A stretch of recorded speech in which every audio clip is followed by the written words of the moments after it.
नमस्कार प्रिय मित्रों, मैं अमिता आशीष। आप सब कैसे हैं? आशा है आप सब सकुशल और प्रसन्न होंगे। आइए सुनते हैं मालती जोशी जी के द्वारा लिखी हुई एक अत्यंत संवेदनशील स्त्री मन को दिखाती हुई, स्त्री जीवन को दर्शाती हुई एक रोचक कहानी, उत्तरा पेच्छी।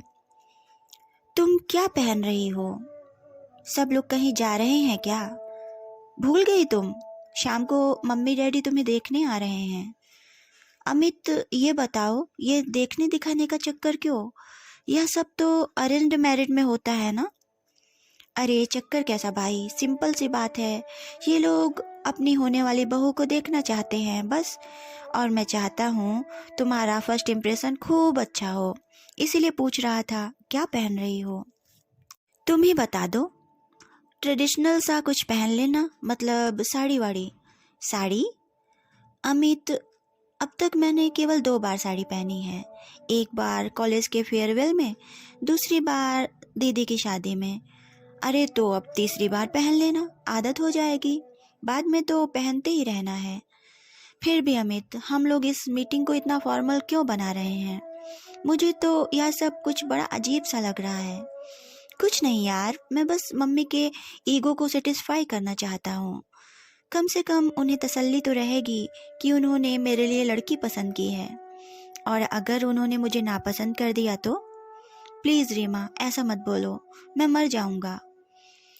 फोन रखने के बाद भी रीमा कितनी देर सुन्न होकर बैठी रही। यूं तो वह कल से ही पशुपेश में है, जब अमित आकर कह गया था कि मम्मी डैडी उसे देखने आ रहे हैं। उसे यह सब कुछ सचमुच अजीब सा लग रहा था। अगर अमित कहता कि वे लोग तुम्हारे माँ पापा से मिलने आ रहे हैं तो ज़्यादा अच्छा लगता।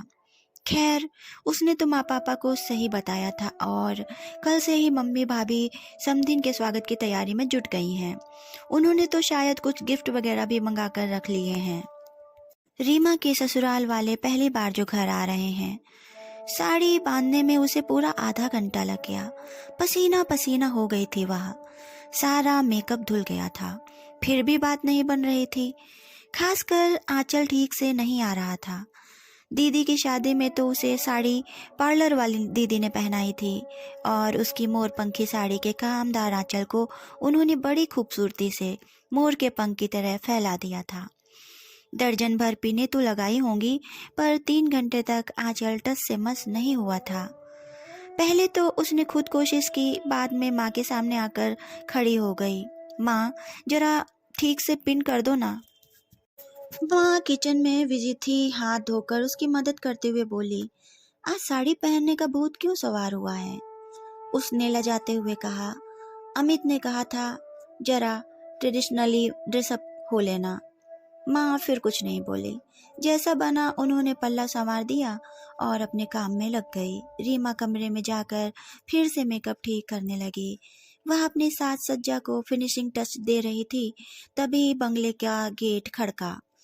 उसके बाद देर तक घर में स्वागत सत्कार की गूंज होती रही। कुछ समय बाद माँ उसके पास आई। तू तैयार है ना? हाँ, मैं तैयार तो हूँ, पर माँ चाय वाय तुम गोपाल के हाथ भिजवा देना। साड़ी के साथ मुझसे नहीं हो पाएगा। माँ कुछ नहीं बोली। थोड़ी देर तक यूं ही खड़ी रही।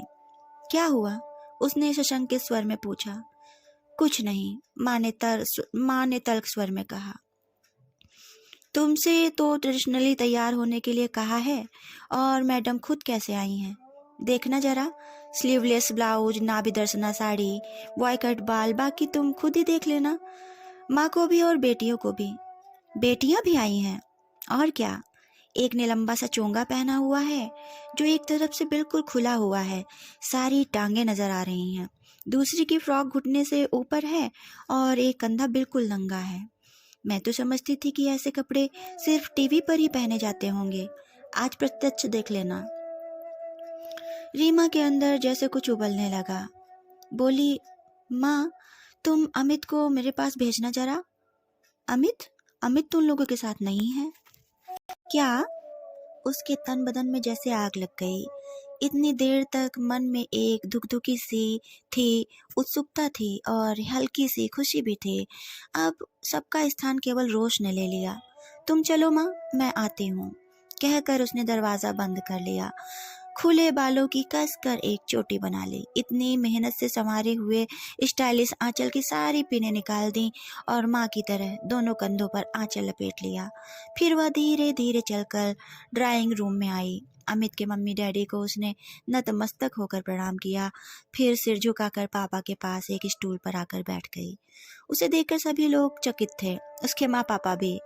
बड़ी देर बाद अमित के डैडी के बोल फूटे, अरे वाह रीमा, साड़ी पहन लेती है। हमारी रूही जूही ने तो शायद ही कभी पहनी हो।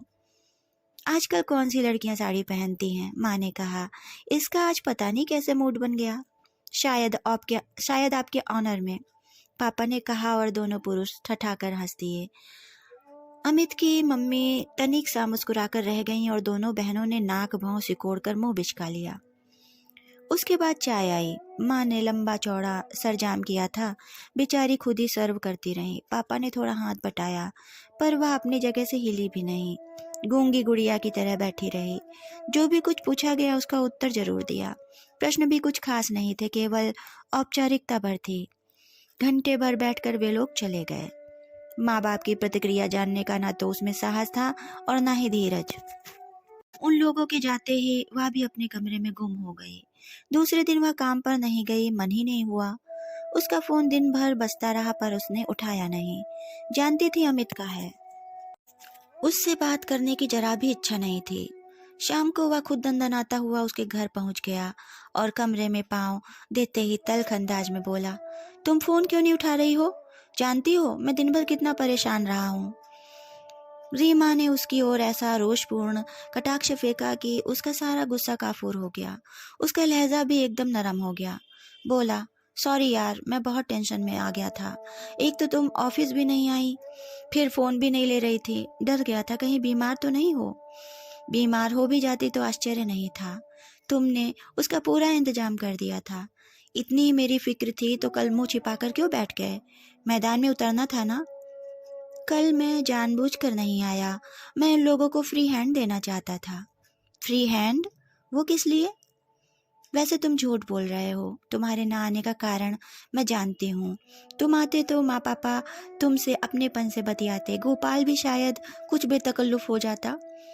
तब यह बात छिपी नहीं रहती कि तुम इस घर के लिए नए नहीं हो।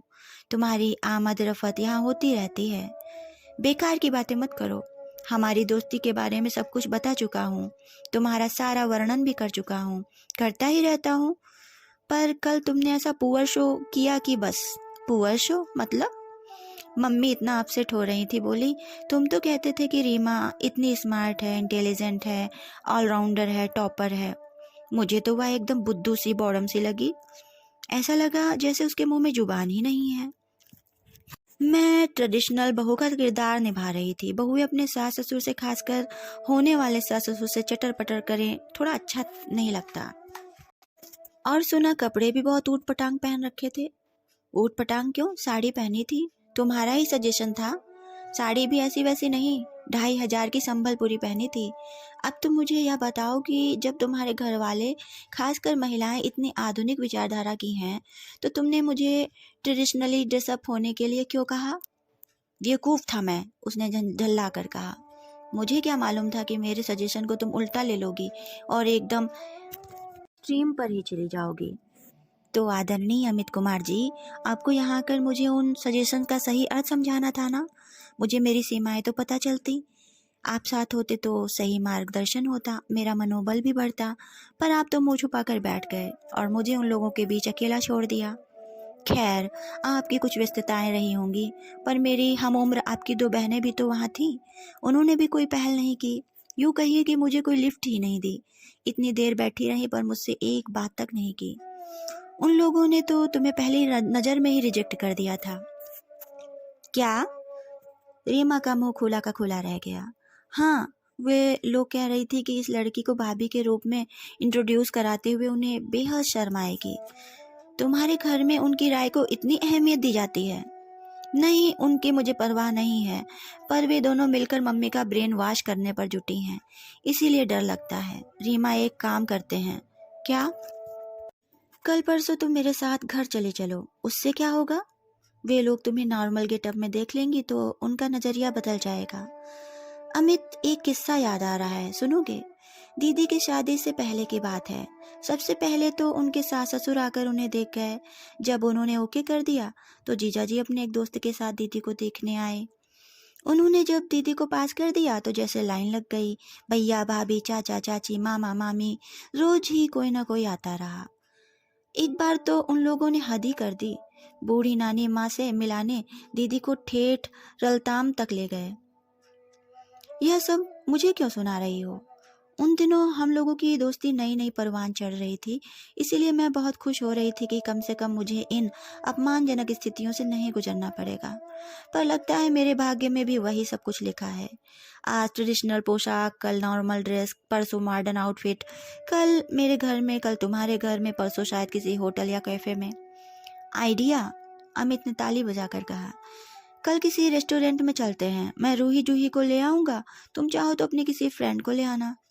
सॉरी अमित, जो लोग कपड़ों से या शक्ल सूरत से व्यक्ति का मूल्यांकन करते हैं, उनके लिए मैं बार बार शो पीस नहीं बन सकती। रीमा प्लीज़ मेरी प्रॉब्लम समझने की कोशिश करो। तुम्हारी प्रॉब्लम मुझे पता है। तुमने अपनी मम्मी से वादा किया है कि अगर मैं उन्हें पसंद नहीं आई तो तुम मुझसे शादी नहीं करोगे। अमित फटी फटी आंखों से उसे देखता रह गया।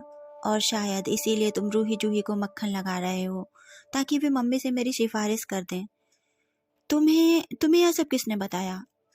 तुम जिस मुस्तैदी से अपनी मम्मी का ईगो सहलाने में जुटे हो, वही तुम्हारी वह पुरजोर कोशिश ही सारी कहानी कह जाती है। पर यह मत भूलो अमित कि मेरा भी एक आत्मसम्मान है। तुम उसके साथ खिलवाड़ नहीं कर सकते। मेरे लिए भी मेरे माता पिता आदरणीय हैं। तुम उनका मजाक नहीं बना सकते। ये तुम क्या कह रही हो? ठीक ही कह रही हूँ। कल तुम आते तो देखते कि वे दोनों तुम्हारे परिवार के सामने कैसे बिछे जा रहे थे। वे तो यही मानकर चल रहे थे कि ये रीमा के ससुराल वाले हैं, इनकी खातिरदारी करना हमारा फर्ज है। उन बेचारों को क्या मालूम कि अभी तक इस रिश्ते पर हाई कमान की स्वीकृति की मोहर नहीं लगी है। सच, उन लोगों का उत्साह, उनकी तत्परता, सब कुछ इतना दयनीय लग रहा था। अमित मुंह लटका कर बैठ गया। अमित, तुमने अपनी माँ से एक कमिटमेंट की है, तुम्हारी एक कमिटमेंट मुझसे भी है। दोनों में से किसे ज़्यादा तरजीह दोगे? मैं तो दोनों का तालमेल बिठाने की कोशिश कर रहा हूँ, पर तुम हो कि जरा भी कोऑपरेट नहीं करना चाहती। क्या कोऑपरेशन चाहते हो? बोलो। मैं कह रहा था, एक दिन मेरे साथ घर चली चलती, तुम्हारी बहन जी टाइप इमेज भी टूट जाती और उन लोगों की गलतफहमी भी दूर हो जाती। तो एक दिन उन्हें मेरे केबिन में ले आओ ना, मेरा व्यक्तित्व और कृतित्व दोनों एक साथ देख लेंगी। मतलब घर नहीं चलोगे? क्यों नहीं चलोगे? बस पर एक बार विश्वास तो दिलाओ कि वह घर मेरा है। फिर जब कहोगे, जहाँ कहोगे चलूंगी, जिससे मिलवाना चाहोगे मिल लूंगी। अपनी शक्ति भर उन लोगों को रिझाने की कोशिश करूंगी। और कैसा कॉर्पोरेशन चाहते हो, बोलो? अमित फिर चुप हो गया। ये मेरी अस्मिता की लड़ाई है अमित, इसमें तुम्हें मेरा साथ देना होगा। अपने घर वालों को समझाना होगा कि मैं कोई प्रदर्शन की वस्तु नहीं हूँ, पर उनसे पहले तुम्हें इस सच को स्वीकार करना होगा। अमित कुछ देर चुपचाप बैठा रहा, फिर उठकर बाहर निकल गया। रीमा गुमसुम सी उसे जाते हुए देखती रही। उसने तय कर लिया कि अगर आज कल में वह लौट कर आ जाता है तो वह समझ लेगी कि उन दोनों में प्यार जैसा कुछ है। अगर वह नहीं आता तो उसे दुख नहीं होगा, क्योंकि वह जानती है कि रीढ़ विहीन पुरुष के साथ वह जिंदगी नहीं बिता सकती। कहानी समाप्त।